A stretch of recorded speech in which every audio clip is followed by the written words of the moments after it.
What if I told you there's a plant in the buckwheat family whose shoots are a tasty rhubarb substitute, whose flowers supply bees with nectar for a delicious honey, whose roots have a potential medicinal use for Lyme disease, and whose stalks can be made into paper or musical instruments? Would you like to learn more? Well, surprise! This plant is Japanese knotweed. Some people call it American bamboo because of its resemblance to common bamboo. It's also known by its Japanese name, Itadori, which means take away pain, a hint as to why it might be helpful. Manga fans may recognize the character Yuji Itadori, whose family name honors the positive qualities of Japanese knotweed. This plant is considered a menace because it's non-native, spreads rapidly, and overruns native vegetation.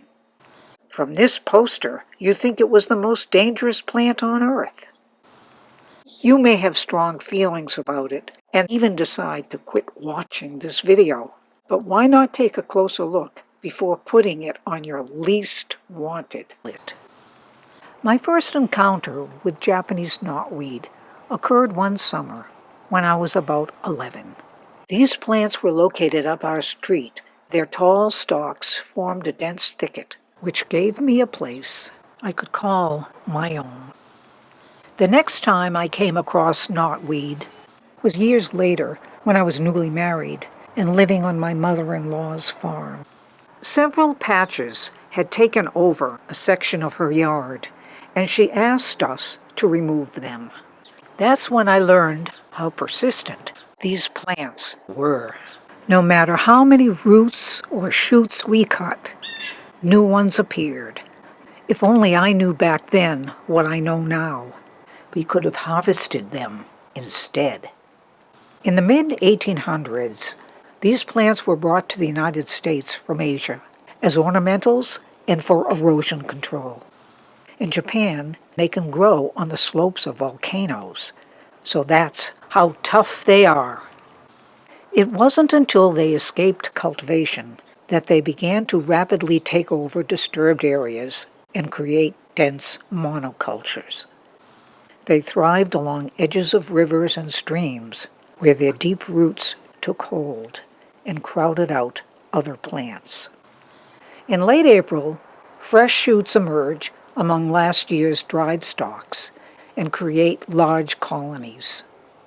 They resemble asparagus in looks, not in taste. The mature plant has large triangular leaves which are edible, but I don't bother with them as they're fibrous. The delicate pale white flowers appear at the end of August and provide a late summer treat for bees. Their seeds are encased in a papery husk and are a visual delight in late autumn. These plants can grow up to 11 to 15 feet. They certainly aren't rare. They do spread. Pick all you want, but never deliberately plant them. Gather thick shoots that are up to 12 inches high. Often, these make a popping sound when grabbed. The tops of taller ones are fine, but their bottom parts become tough and not usable. Because these plants grow in clusters, it's easy to collect a bunch in a short time. Once harvesting is done, young shoots can be used in a variety of recipes. Use a small knife to peel away their outer skins to reveal the tender inner parts. On the left is a shoot that hasn't been peeled. All the others have been stripped.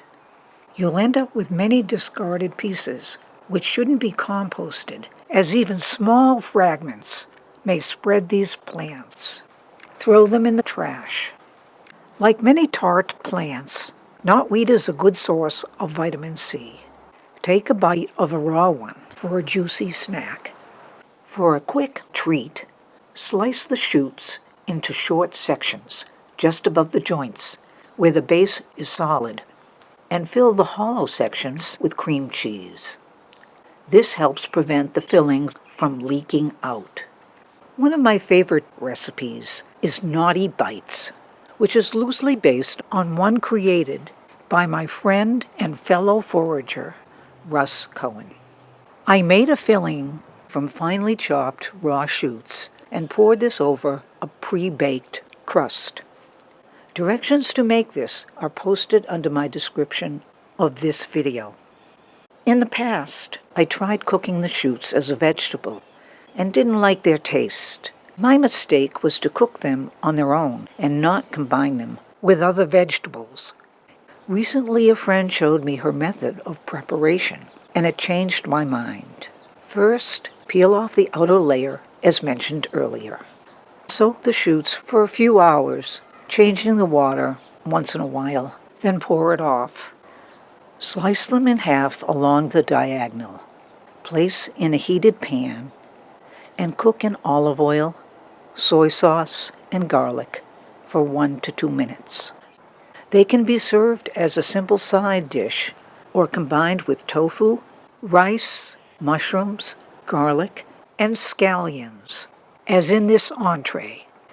Herbalists appreciate the roots because they contain resveratrol, the same compound found in red wine that helps support cardiac health.